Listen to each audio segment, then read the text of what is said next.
भीम उर्फ आकाश गुरव यास सोलापूर आणि धाराशिव जिल्ह्यातून 2 वर्षांसाठी तडीपार.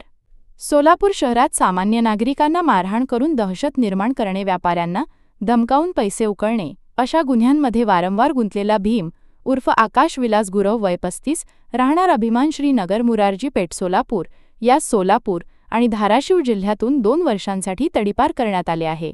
भीम गुरव याच्याविरुद्ध सन 2013, 2015, 2018, 2018, 2021 व 2025 या कालावधीत विविध गंभीर गुन्ह्यांची नोंद असून त्याने परिसरात दहशत निर्माण केली होती. त्यामुळे फौजदार चावडी पोलीस ठाण्याकडून महाराष्ट्र पोलीस अधिनियम 1951 कलम 56(1) अ ब अन्वये तडीपारीचा प्रस्ताव पोलीस उपआयुक्त परिमंडळ सोलापूर शहर यांच्याकडे सादर करण्यात आला होता. सदर प्रस्तावानुसार पोलीस उपआयुक्त विजय कबाडे यांनी भीम गुरव यास सोलापूर आणि धाराशिव जिल्ह्यातून 2 वर्षांच्या कालावधीसाठी तडीपार करण्याचे आदेश दिले. त्यानंतर त्याला लातूर येथे सोडण्यात आले आहे.